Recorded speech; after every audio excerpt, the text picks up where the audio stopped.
Bunger on Vapauden kadulla sijaitseva monitoimitila yksityistilaisuuksiin. Tiedustele meiltä lisää.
Showta. Meillä on tänään vieraana kaiken mestari. Kiitos Petteri. Ville Pentilä, tervetuloa. Kiitti. Ja siis sä tulit tänne, lähdetään siitä ihan heti siitä asiasta, että sä oot tuolla Sokoksen seurahuoneen ravintolapäällikkö, pääkokki. Onko sulla muita titteleitä? No kyllä siinä on ihan riittävästi joo. Ravintolan keittiöpäällikkö. Yes. Joo, ravintolan keittiöpäällikkö. Ja siis mitä on tapahtumassa nyt? Uusi kuja, street food. Joo, me hienosti Hämeenmaa ja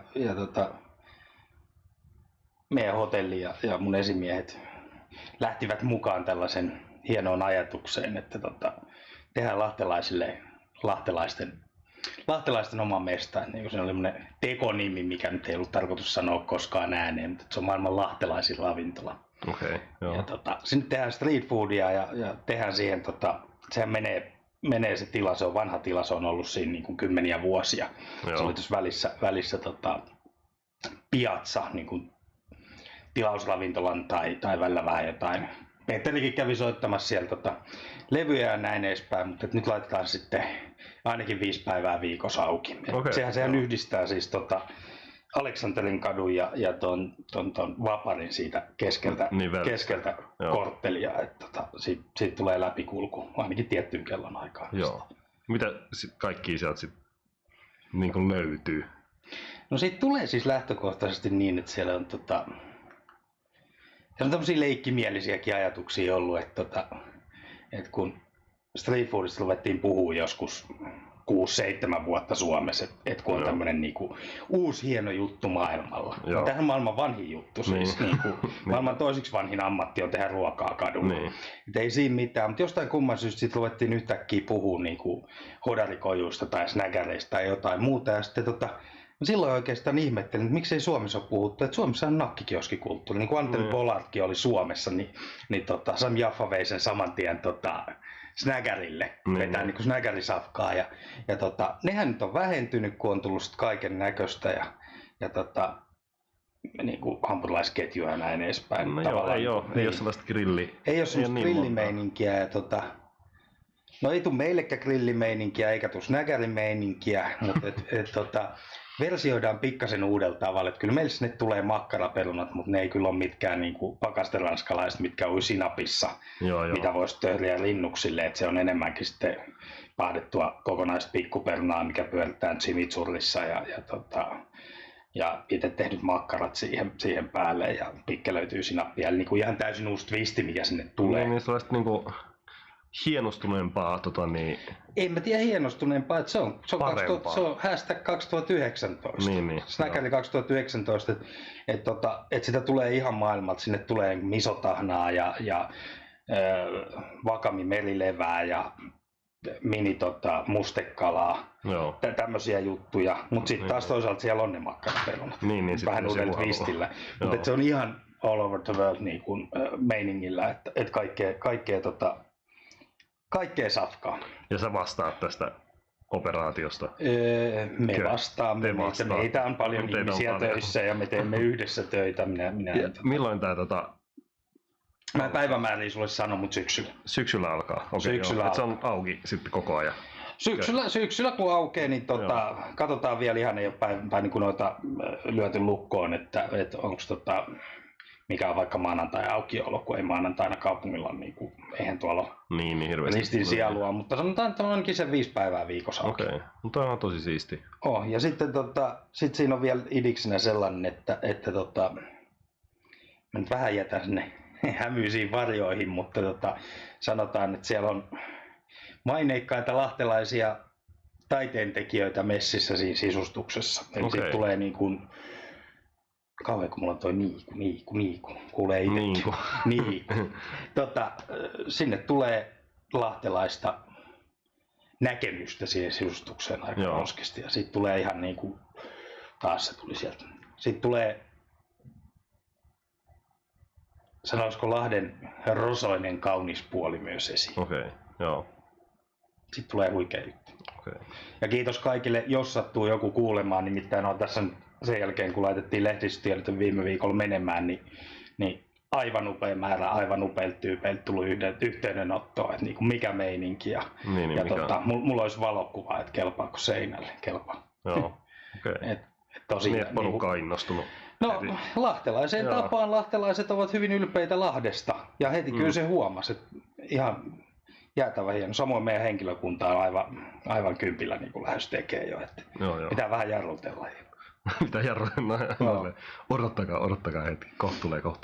Ja okei, siis mitä sä oot niin kuin Riksusta tullut, mutta siis pidät sä ittees niinku, sä pidät ittees lahtelaisena? Kyllä mä oon lahtelainen jo. Mä oon syntynyt Riksussa vähän reilu 40 vuotta sitten ja mä asuin siellä parikymppiseksi. Sitten mä tein pienen kierroksen. Mä kävin tuolla rannikkoa asumassa Salossa ja Kristiinan kaupungissa Vaasassa stadissa. Ja sitten ajauduin sattuneesta syystä takaisin Riksuun ja siellä hetken aikaa vietin uudelleen ja sitten mä tulin Lahteen. Ja kyllä kaikkien kaupunkien, mä laskin jossain vaiheessa, mä olen 17 muuttoa tehnyt elämässäni.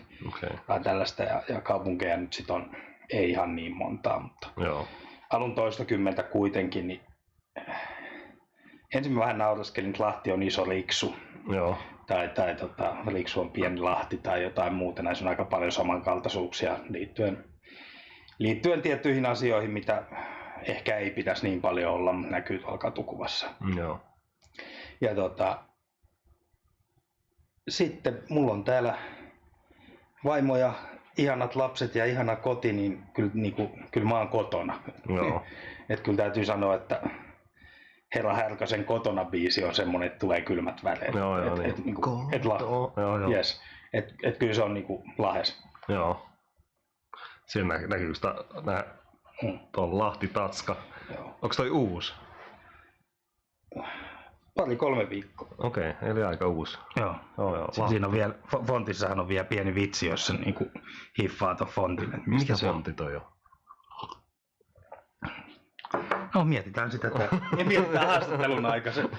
Se on yhden firman fontti. Okei, jonkun firman. Okei. Mä en tiedä firmaa. Ei se väliä, ehkä se selviää. Joku sen tietää. Miten sit sä tulit Lahteen. Aloit sä heti, teet sä kokihommia heti? Mitä sä teit? Mä oon ollut kokki 20 jotain vuotta. Mä oon mennyt Laflaan duuniin samana päivänä, kun mä täytin 18, nuorempana en päässyt. Samana päivänä, mä olin portsari ja sitten mä olin baaritiskin takana ja tiskailija.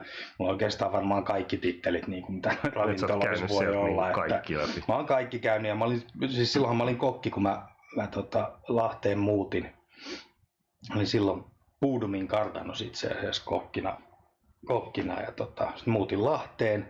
Mä olin ihan pienen pätkä Häkkisillä Rouksissa. Se Rouksi oli just silloin avattu. Ja sitten mä menin vielä silloiseen. Se oli bistro nimeltään, mutta mikä se oli se? Petteri, mikä se hotellin nimi oli, mikä oli siinä? Missä? Missä oli bistro?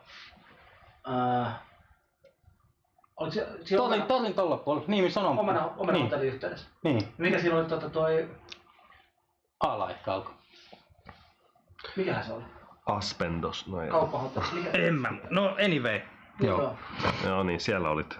Siellä oli joo, ja sitten Lahteen ruvettiin tekemään, Hämeenmaa rupesi tekemään Amarilloa, ja sitten mä menin sinne duuniin, ja siellä vierähti joitain vuosia, ja ehkä 7, Ehkä. Joo. ehkä tai 6. Ja sitten aukeni hieno mahis mennä tuohon seurahuoneelle töihin ja sillä tiellä ollaan ja päivääkään vaihtaisi pois. Joo, sä oot tykännyt siellä. Mä oon tykännyt siellä olla ihan, meillä on siellä niin vähintäänkin helvetin hyvä porukka duunissa. Joo. Siellä on miten, tosi hieno. miten sä oot periaatteessa aina tiennyt, että sä haluat niinku olla kokki, tehdä ruokaa? Ai ei. No jos sä sitten parikymmentä vuotta... Haluatko tästä sä haluttaisiin nyt joku tämmöisen elämänkerran? No joo, siis no...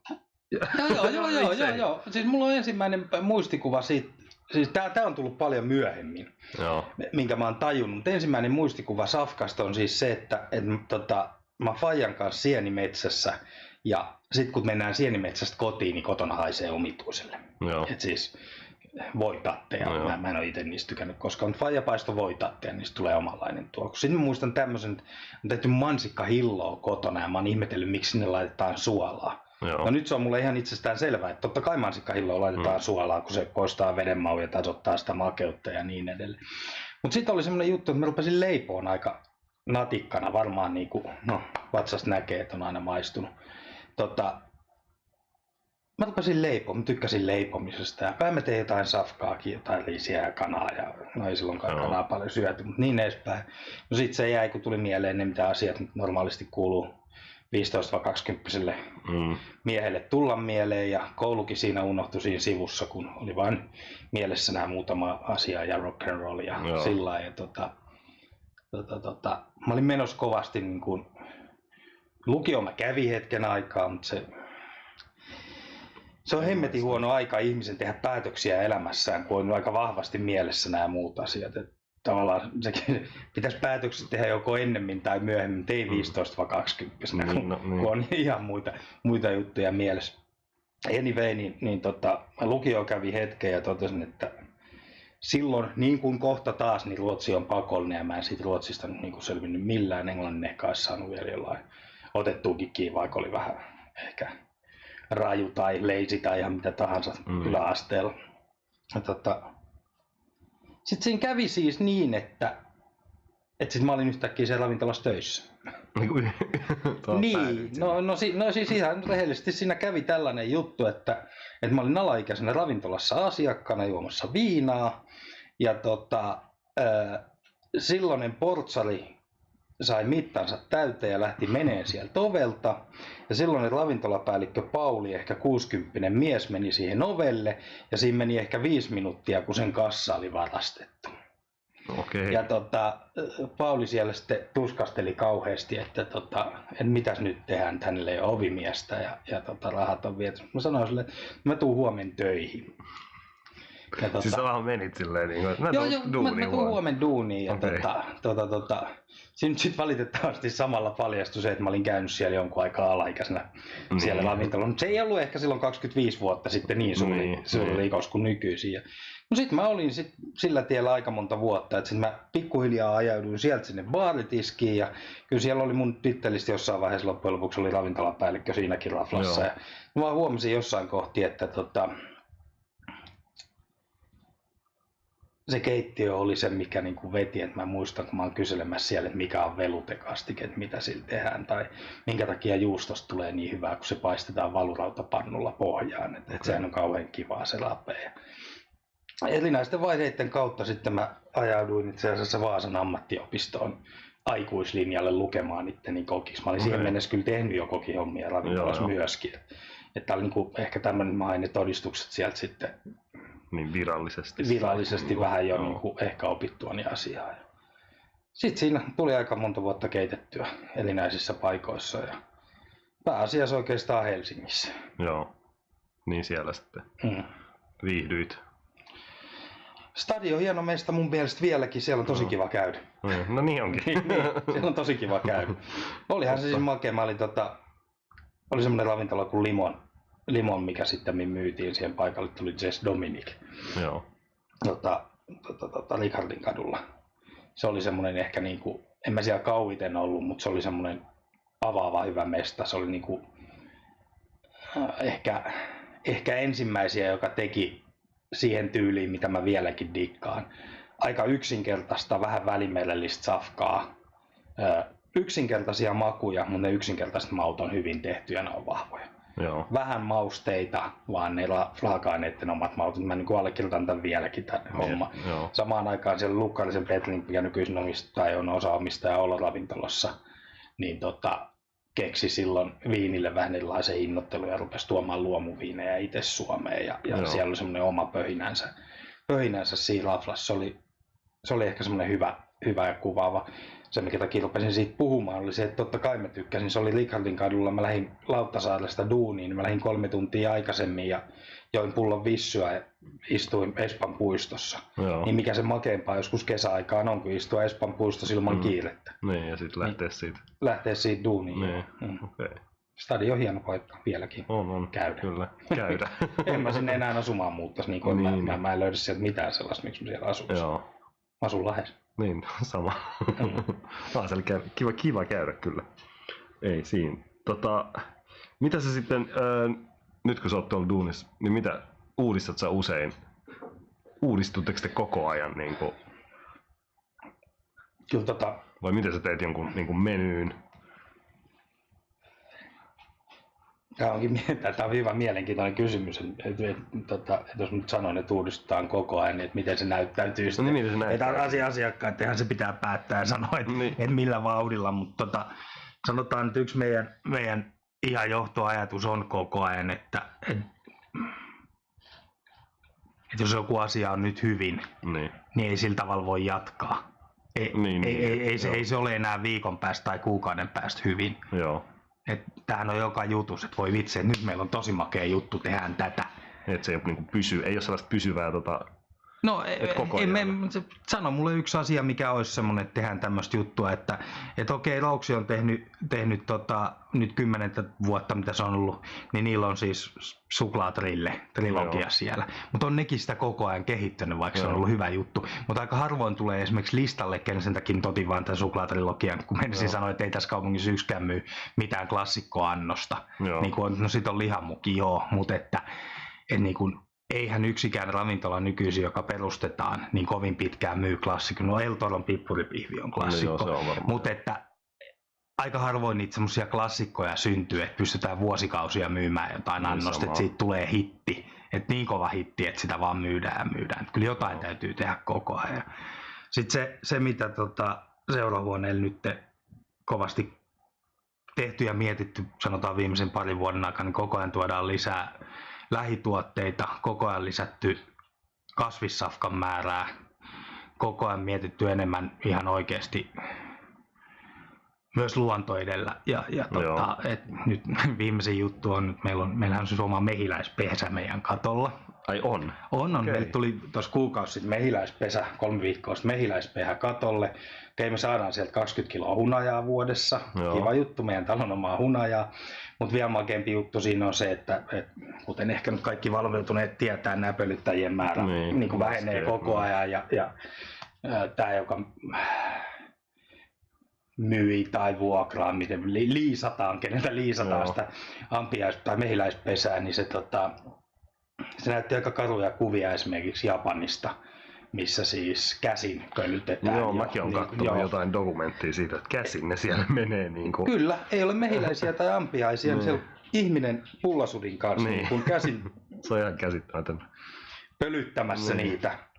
Niin ollaan nyt aika huonoisia senkin suhteen, että jos meillä loppuu kohta omenat ja päänät sen takia, että itse asiassa samanen sanoi, että niin kauan menee ihan hyvin kuin Välimerellä vielä on ampiaisia ja mehiläisiä. Mutta sitten kun mennään esimerkiksi sellainen kuin oliivipuu, ne kukat on niitä pieniä, että siihen ei vaan ole olemassa. Että niin paljon ei ole ihmisiä, että ne vois pölyttää ne. Niin. Et sit se vaikka loppuu, jos sieltä loppuu mehiläiset, ne ekan loppuu oliivit. Niin. Eihän se iso juttu meille ole, mutta että kun mietitään, että paljon Välimerellä tehdään oliiviöljyä niin kuin miljardeja litroja ja näin edespäin, niin se on yksi juttu. Ja meillähän on siis, tätäkään harva tietää, meillähän on katolla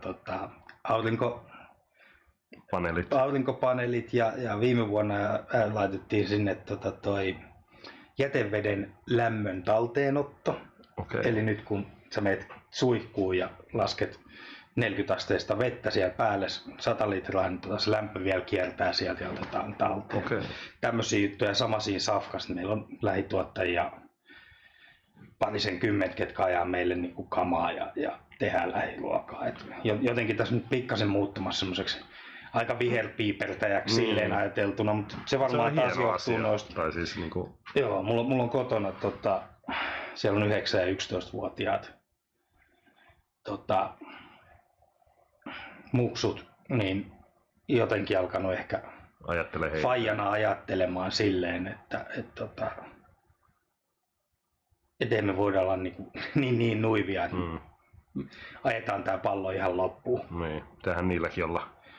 Pitää niillä olla. Ja sit, paikka, missä on hyvä olla. Tänään itse asiassa just Faseen kirjoitin erään lahtelaisen poliitikon sivulle siitä, että kun ilmastonmuutoksesta puhutaan ja ilmastonmuutosta niin kuin dissataan, eihän voida Suomessa mitään tehdä. No emme varmaan voida. En tiedä, voitaisiko myös maailmassa nähdä mitään isossa kuvassa tehdä sille, että maapallon tila on mikä on tai jossain Niilissä virtaa niin kuin paskaa tai ne jätevuoret jossain Delhissä on niin kuin ihan, siis ne on aivan käsittämättömiä, että ennen joku lepra tai tupi tai rutto hoisi niin tämmöiset asutuskeskukset pois, mutta nyt kun on lääkkeet niihin, niin jätevuoret on ihan hirveän. Mä oon ajatellut sen sillä, että kun isoja vaikeita asioita on, niitä on vaikea ymmärtää, mitä maailmassa tapahtuu. Esimerkiksi, että mitä väliä, että kuinka paljon Suomessa on autoja, kun tuosta ajaa muutama tankkeri ohi, missä ei ole mitään suodattimia, niin ne tuottaa saman verran. Niin tuottaa, mutta mä oon ajatellut silleen, että kun mun lapsenlapset, että ne voi talvella valkata, että syöks ne keltaista vai valkoista lunta. Että Puolassa tai Venäjällä ei ole valkoista lunta ollenkaan. Että se on kaikki mustaa. Että onhan sillä paikallisestikin merkitystä, että onko täällä... Varmasti on. Niin. Meillä kasvaa Lahden kaupungissa, täällä on 120 000 asukasta, mä asun vajaa 2 kilsaa keskustassa. Meillä kasvaa pihapuus naavaa. Ja joskus silloin, kun mä olin skidi 80-luvulla, niin opetettiin naavaa ensimmäinen indikaattori siihen, että jos tulee ilmansaasteita, niin naavaa ei enää kasva. Ja mun mielestä sitä ei jossain välissä kasvanutkaan, mikä johtui. Mutta sitten tuli rikittömät autot sun muut. Ja meillä on ihan oikeasti, meillä on maailman puhtain vesi, maailman parhaan makuinen vesi. Niin kun tulee suoraan hanasta ja se on puhtaampaa kuin, siinä on vähemmän mikrobeja ja bakteereita kuin jossain Pellegrinosta, mitä ajetaan jostain lentokoneelta toiselta puolelta maailmaa. Ja sitten meillä on maailman puhtain ilma. No ehkä jossain huippuvuodella vielä parempi, mutta käytännössä katsoen ollaan ihan asutuskeskuksen keskellä. Onhan meillä täällä välillä ilmanlaatuongelmia, mutta sitten ne johtuu ehkä siitä, että meillä on asfalttia ja se pölyä tai sitten on suht kohta paljon metsää, mistä tulee sitten, kun sekin lasketaan ilman epäpuhtaudeksi, jos on siis siitä pölyä.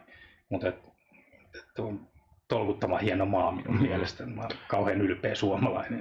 No joo, on, siihen kyllä mä ajattelen sen myöskin tolleen, että kun sä sanoit, että okei, mitä sillä on väliä, että jos me tehdään, jos vaikka nimenomaan jotkut, että okei, ajetaan vaikka autoilla tai mitä tahansa, jos joku muu tuhoaa vielä enemmän, mutta kyllä mun mielestä sellainen, että pitähän jonkun näyttää myös, että eihän se ole pakko tuhlata kaikkea, romuta kaikkea kerrallaan. Että kyllä sä voit tehdä asiat toisin myös. Että ei tarvitse olla sellainen, että tuhlataan nyt kaikki tässä heti, ettei jätetä. Okei, ei varmaan meidän vanhempien ikäpolvia ei varmaan tarvinnut ajatella tällaisia asioita. Kun ei se ole silloin ollut mitään tietoa, eihän sitä ole osattu. Silloin on ollut ihan okei heittää käytetyt palistat luontoon, kun ei sitä ole tajuttu, että siellä on myrkkyä. Sitten mennään 150 vuotta taaksepäin. Mulla on himassa semmoinen saksalainen lääkärikirja vuodelta 14 muistaakseni, missä erinäisiä veneerisiä tauteja hoidetaan sille, että sivellään ihmisten ihoon elohopeaa, mutta sen on todettu aiheuttavan huonoihoisuutta, joten elohopeaa jatkossa kehotetaan pistämään suoraan suoneen. Niin sitten tämmöisiä juttuja, siitä on siis 100 vuotta aikaa. Miten tämä sitten menee muuten tämä? No niin, kyllä me päästy eteenpäin kuitenkin. Ja sitten on hullua vielä, mutta viittaan tuohon someen, kun on täydellisesti somekoukussa kaikin tavoin. Joo. Kauhean vaikeus kyllä. Ei vaan. Mutta sulla on hienoa, mä stalkkasin sun Instagramiin, sulla on hienoja niinku ruokakuvia siellä paljon. Ja... No se on jotenkin ehkä vähän se hieno.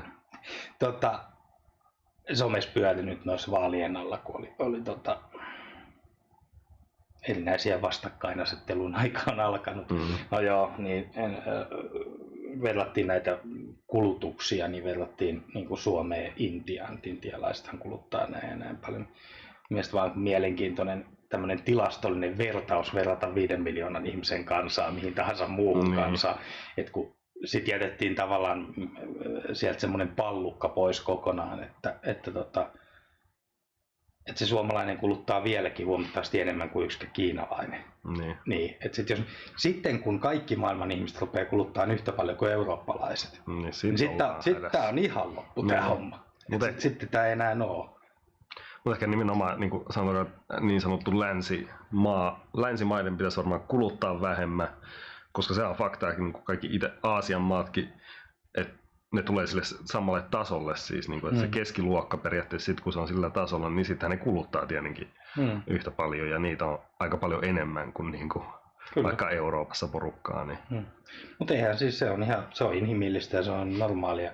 Eihän minäkään ole valmis mistään luopumaan. Etkö? Kukaan muu ei. Turhaan tässä toisaalta on Jeesustella, mutta että jotenkin... et ole mistään valmis luopumaan. No en mä tiedä. Mutta kulutatko paljon omasta mielestä? Ei. Niin. Mä kulutan ihan tosi vähän. Niin. En mäkään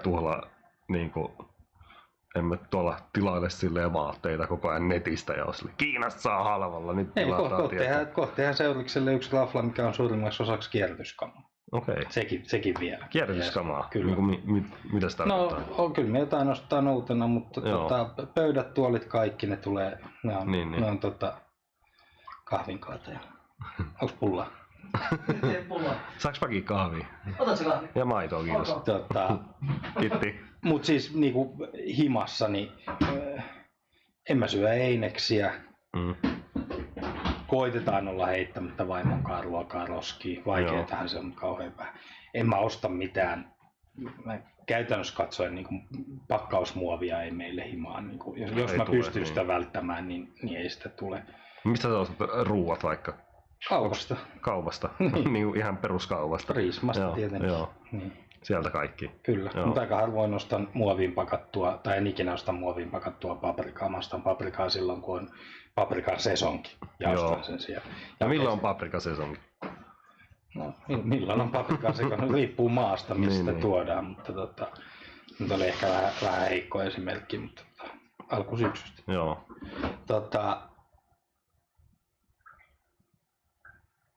Sama toistuu oikeastaan tuolla duunissa vähän tahtomatta ja vahingossakin. Joo. Et meille tulee tosi paljon sinne. Okei, kiitos. Maitokahvin makuun lattea. Pääsinpä. Sä oot odottanut sen. Mä oon koko ajan odottanut. Niin, että siis mieluummin kokonaista kasvista kokonaista juttua kuin se, että se on valmiiksi pilkottuja muovipussissa. Joo. Mulla on no joo, kohta vaimo huutaa johonkin aparaattiin, mutta ei sulla ole autoa, että se on hänen autonsa. Joo, eilen käytiin no mä oon mä oon sen vajaa 100 kilsaa tällä viikolla ollut auton kyydissä tai ajanut autoa viime viikolle vissiin ollen.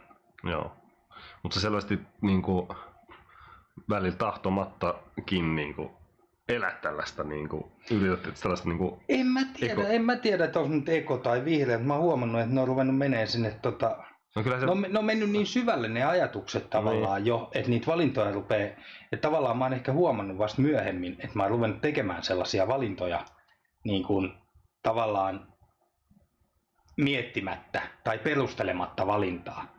vaan jollain tavalla ehkä miettinyt niitä asioita sen verran, että on ruvennut tekemään automaattisesti valintoja ja vasta myöhemmin tajunnut, että hei, nämä on ollut fiksuja valintoja. Se mitä äsken sanoin, että mitä seurahuoneella teette tai kehitätte, niin siellä nämä on kyllä tosi harkittuja juttuja, että ollaan tehty, vähennetty muovijätettä ja no Green Key-hotelli, että niin kuin on vihreä arvokin, mutta että kyllä me kiinnitetään ihan kauheasti tuollaiseen huomioon. Mutta en mä tullut tuosta aurinkopaneelista, tai siis että teillä on mehiläisiäkin siellä, niin. En ole kuullutkaan, mutta on tosi hienoa. No nythän oli siis vielä menee Hämeenmaan kehumiseksi, mutta viime viikolla oli aivan huikea uutinen. Siis Lahti Energia ja Hämeenmaa teki yhteistyöduun, oliko niitä 13 vai 15 aurinkovoimalaa, mitkä rakentaa siis ABC:ten ja Prismojen katoille. Okei. Ja sieltä niin kuin sähkö pistetään käyttöön ja mitä jää. Ja, niin mun mielestä ihan nostan tosi korkealle. Ne on se fiksu niin kyllä, että tämmöisiä on ne teot, mitä oikeasti voidaan ja pitää tehdä. Joo. Se niin taloudellisestikin varmaan. Mä en tarkoita sitä, että se, joka asuu jossain Nastolassa, että hänen pitäisi elää niin kuin siellä, tai maaseutu on maaseutu ja koko Suomi pitää pysyä asutettuna ja näin edelleen, tai ne, ketkä työssään tarvii autoa, niin ne tarvii autoa. Mutta sitten taas on se kysymys, että tarviiko kaupungissa asuva ihminen autoa siihen, että se on kiva? Niin, no ei välttämättä. No, ei välttämättä. Niin, ei mulla ole autoa ihan hyvin. Ei ole mullakaan. Pääsee tuolta. Mutta ei sulla ole korttia. Ei mullakaan. No joo, mä en tiedä miten tää meni tähän nyt tämmöiseksi niinku... Miksi me juodaan kahvia? Mä en juo, mä juon teetä. Koivunlehviteet. No joo, tää meni joo, mutta se on mun mielestä, ei se mitään, vaikka tää meni tähän, ei silloin niinku... Tää lipsahti.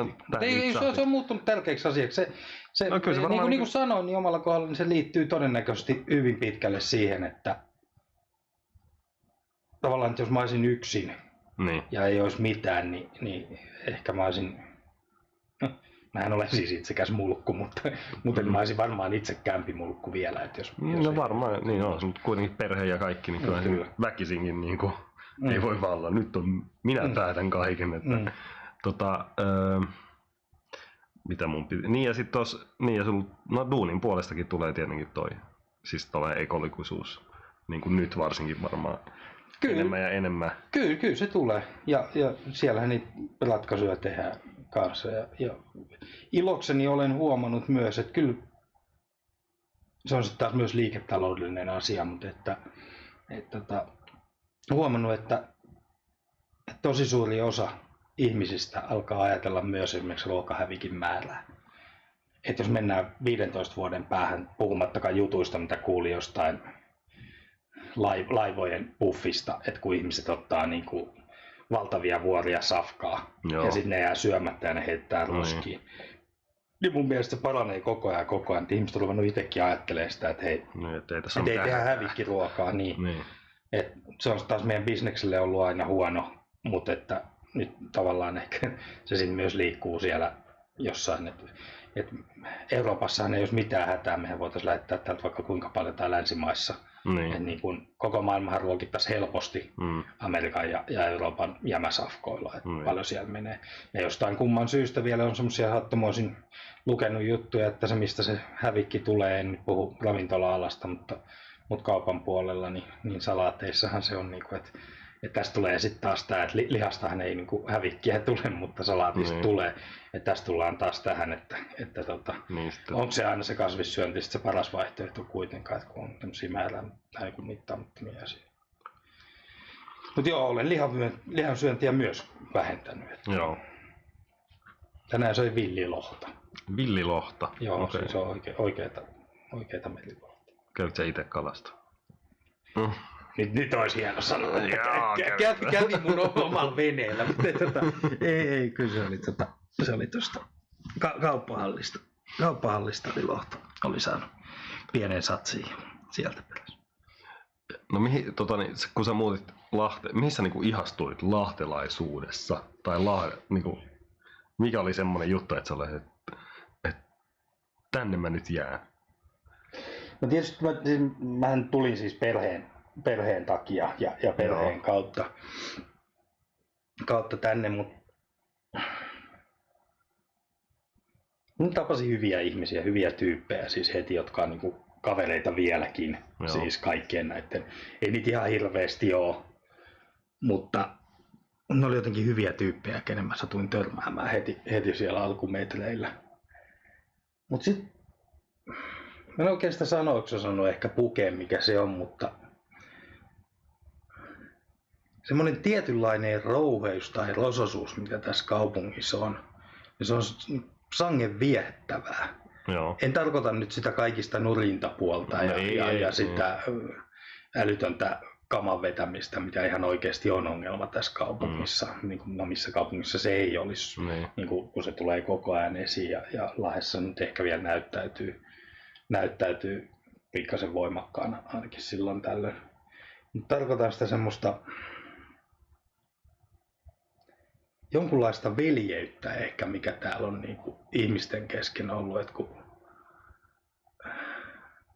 mulla on tämmöisiä frendejä, jotka mä tiedän, että vaikka meillä on hirveän usein tekemisissä, Joo. niin me lyödään yläfemmoja, kun me nähdään. Ja mä tiedän, että jos mulla olisi joku hätä, niin ne jeesaisi mua. Joo. Ja tavallaan silloin, kun mä oon kokkina tänne tullut, niin nämä tyypit on ollut kuitenkin ihan eri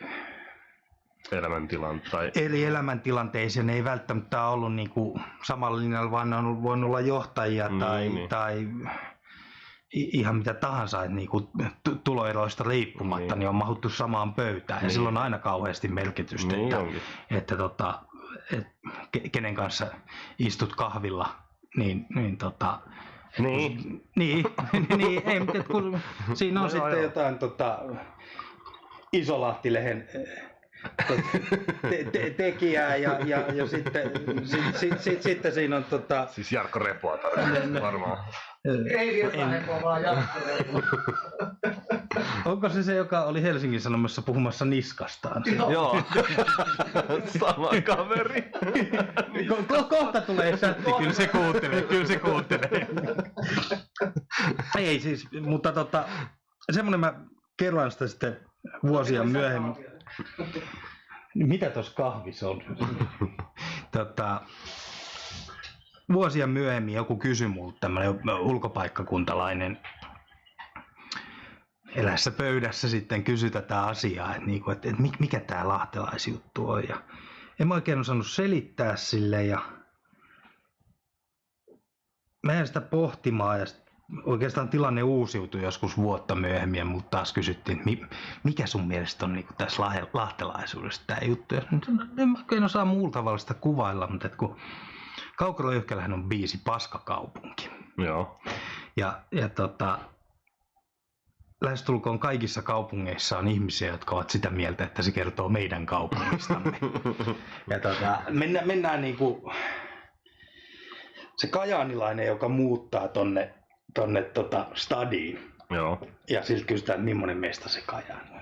Kyllä se oli paskakaupunki, piti saada lähteä menemään sieltä.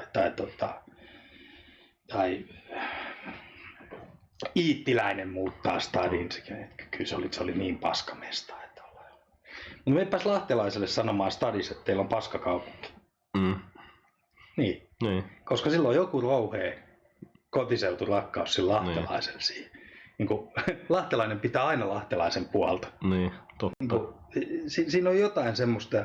Mä oon jopa miettinyt, että Suomi-räpin nousuja, tuhoja, uhoja, kaikki. Että se ei ole sattumalta, että se on Lahdesta, vaan nämä, viitattiin kai jo herra Härköseen tuossa aikaisemmin ja sen Poppooseen ja Tiihonen ja muut tyypit, että mitä ne on touhunut ja mitä ne on tehnyt. Onhan sen täytynyt lähteä jostain valtavasta kotiseutuylpeydestä ja siitä tekemistä, mikä on. Että vaikka Tsiikkikin muutti pois Lahdesta ja tavallaan niin kuin muuttui stadilaiseksi jossain biisissä laulun, että pitäkää niin kuin meistä. Silti se tuli kuitenkin backiin ja viimeisen levyn sitten taas niin kuin on Lahti on jees. Siellä on joku semmoinen rouheen meininki, että ollaan ylpeitä tästä mikä on, vaikka tämä on vähän niin kuin on sellainen viharakkaussuhde tavallaan. Tämä voi olla vähän harmaa tämä mesta tai tämä voi olla vähän betonihelvetti välillä tämä mesta, mutta silti tämä on meidän mesta. Niin. Ja sitten mun mielestä tämä näkyy myös vanhemmassa polvessa, nyt rupean frendeen nimiä sanomaan, mutta että siellä on niinku samanlainen, että siinä vaiheessa kun tulee lahtilippikset myyntiin, niin siellä on niinku lahtilippikset päässä tai Superio local paidat tai sinnepaidet tai nyt mikä pelikansa otti siis Lahti Against Everybody paidat.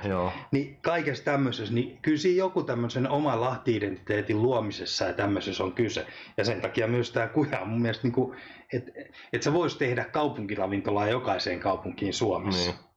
Tai voithan se tehdä Kuopion ravintolan, siellä on kiva meininki ja sit siellä on kalakukkoja, mutta että niinku, tämän tyyppinen ajatus, että tehdään niinku, katu sisälle. Niin... Mutta tuleeko sulle ikinä, jos sä käyt vaikka toisessa kaupungissa, niin mulla esimerkiksi, jos vaikka Tampereella käynyt, siinä on niinku hämmentävää, että miten kaikki ihmiset on niinku mukavia, tiedätkö, vaikka se on niinku istumassa. Sitten se on niinku hämmentävää, että nämä kaikki on niinku, kukaan ei niinku vittuille kellekään ja nämä on vaan niinku mukavia, se on jotenkin hämmentävää. No kun mä näen Lahden sillä tavalla. No on mun mielestä Lahdessa on mukavia ihmisiä. On, en mä sitä sano, että ei olisi, mutta kyllä niinku Lahdessa ainakin ehkä niinku vaikka vittuillaan vähän silleen niinku sama, vaikka sä et välttämättä tunne sitä tyyppiä ja sitten vähän niinku katsotaan, että miten se ottaa sen. Totta kai pitää se nyt ensin lunastaa sen. Joo, mutta ei kaikissa kaupungeissa ei tarvitse nimenomaan, sun ei tarvitse lunastaa sitä, sut otetaan niinku, tiedätkö. Niin, mutta sehän on pelkkää pintaa, sehän on höttöä, siis sehän sulaa pois ja leijuu pois.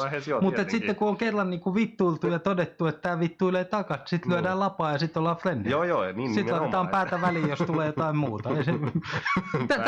Tästä juuri on kysymys. Joo, nimenomaan. Niin. Silleen, että hyvin huomaa, niin kuin joissain kaupungeissa ei ole sellaista, niin kuin, että siellä ollaan heti mukavia. Ne vaan osaa. Ne ei vaan. Mutta Jarttu sanoi mulle, silloin se oli vielä tuolla Torveen ovella, niin se sanoi hyvin sille, se oli siinä veti röökiä ja sitten se, että kyllä mä sanon sen, että kyllä täällä pärjää ihan hyvin, kunhan vittuilee ja niin kuin, osaa vähän vittuilla ihmisille, niin täällä pärjää hyvin tässä kaupungissa. Ja on ihan hyvin sanottu sille, että joo, tietenkin sellaista, että se on varmaan vähän sellaista rososempaa puolta, mitä ei... Asiahan menee näin, että siis ystävyys ilman vittuilua ei ole ystävyyttä. Mutta vittuilu ilman ystävyyttä on vittuilua. Niin.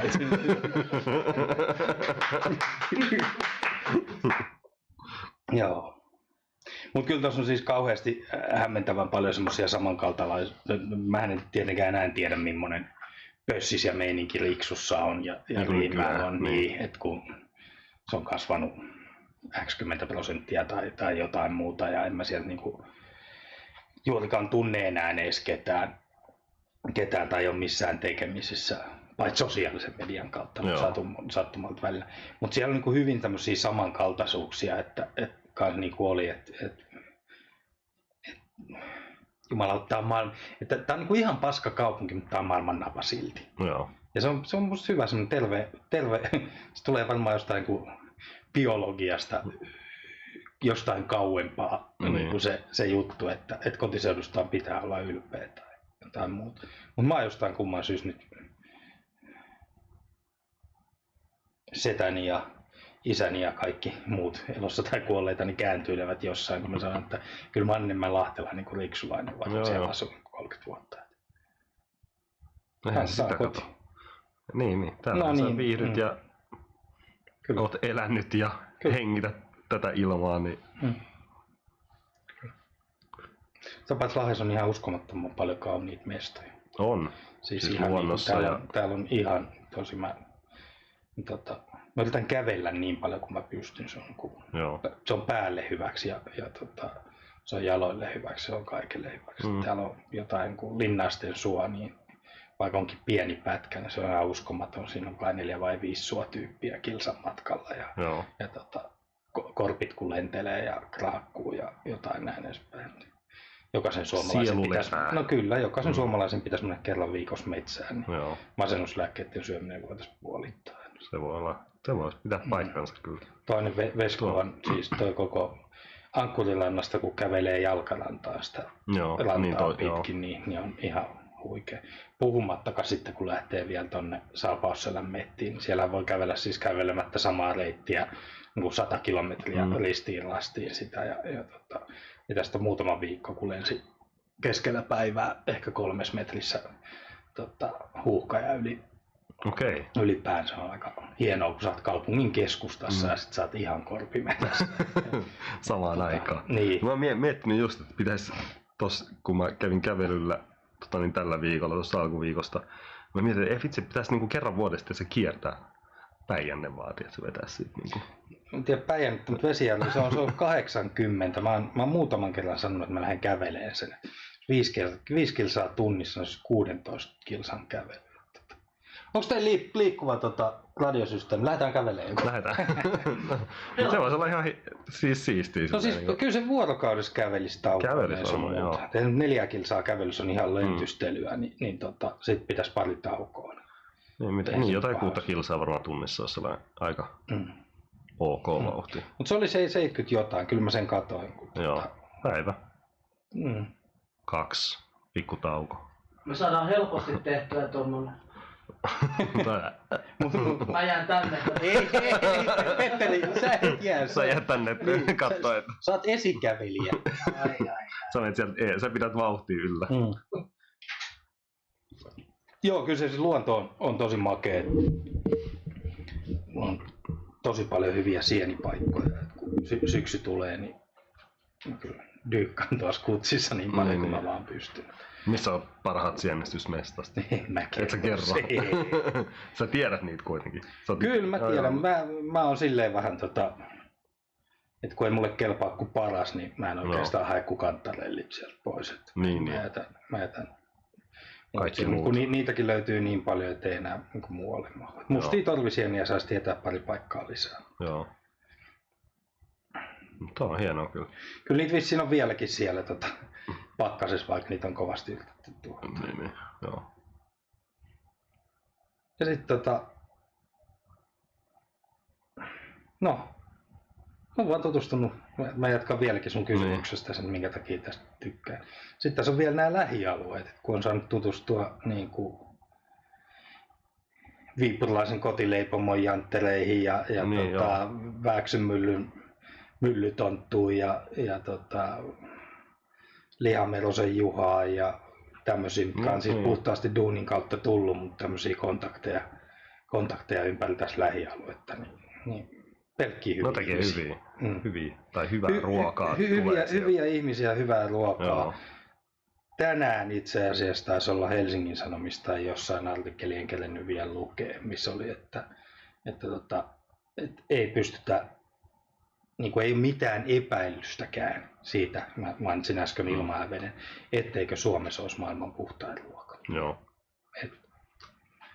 Jos palataan vielä tuohon luonnon saastutukseen ja kaikki, mitä tässä on viitattu, niin sitten on vielä tämmöisiä ihmisiä, kenen on saanut tutustua, mitkä niinku tekee oikeasti sydämellään ja pitää niinku niitä juttuja yllä. Niin kyllä mä viihdyn. Joo. Mikä on sitten mikä on sun lempiravintola täällä? Et saa omaa sanoa. Siis eikö mun lempilavintola avataan vasta syksyllä?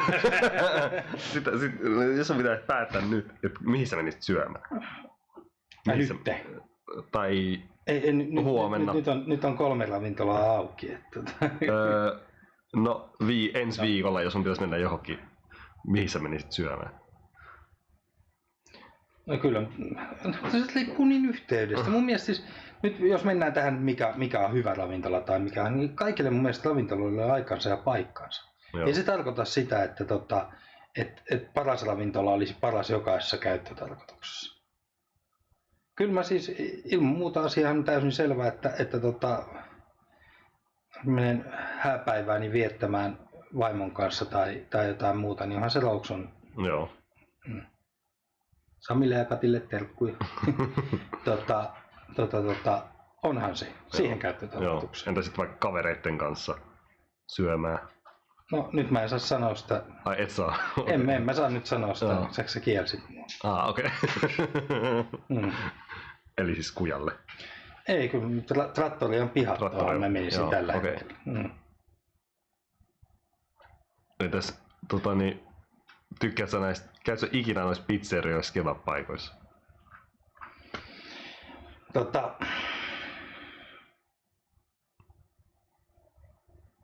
Varmaan 6 vuoteen käynyt pizzeriassa. Joo. Kerran 10 vuoden aikana vissiin Mäkissä. Mutta jos puhutaan niinku siitä, mä käynyt tuossa vapaana, ei muista kaikkea mitä, missä on käynyt, mutta tarkoitatko nyt tämmöisen kevyemmän lähestyttävyyden paikkoja? Kyllä. No lasketaanko siihen se, kun me yritän pikkasen tätä linjoista, niin pitää huolta, enkä yöaikaa hirveästi täällä lieku, niin jos nyt lasketaan toi Konichiwa siihen juttuun, se on suoraan siinä seurassa vastapäätä, niin sussipaikka, mikä nyt ei ole kuitenkin, sä voit mennä sinne. Niin onkin, joo. Niin, kyllä se on musta, se on hyvä mistä. Joo. Sinne on kiva mennä ja syödä itsensä täyteen, joo. Joo, siellä on ihan hyvä, vähän erilainen valikoima kyllä, kuin noissa muissa. Ja sitten siinä on ainakin päivällä on se lämmin safka. Niin onkin, joo. Sushit ja mä tykkään siitä kyllä. Jälkkärit, jätskitkin. Jälkkärijätskit tai jäyppä. Kyllä. Mut hyvä. En mä tiedä, onko sulla jotain? Haluatko sä kertoa terveisiä jollekin? Kaikille terkkuja. Yes. Se on kaiken mestari. Kaiken mestari. Tähän palataan vielä, Petteri, tähän nimeämiseen. Näinkö se on hyvä? Kaiken mestari. Mutta tuu ihmeessä sitten ennen kuin avaatte kujan, niin jos haluat tulla kertomaan. Onko teillä liikkuvat välineet? Tulkaa te kujalle. Niin, tulkaa te kujalle, niin katsotaan mitä voidaan tehdä silleenkin. Joo, totta. Se voisi olla hyvä. Tullaan sinne tekemään lähetystä, niin miksei? Vähän maistelemaan. Hei, kiitos Ville. Kiitos sinulle. Kiitoksia. Kiitti Petteri. Ja iso kiitos Lahdelle myös. No niin, Lahti on. Noniin. Tää on mestapaikka. Mestapaikka. Se on moro.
Hunger on Vapauden kadulla sijaitseva monitoimitila yksityistilaisuuksiin.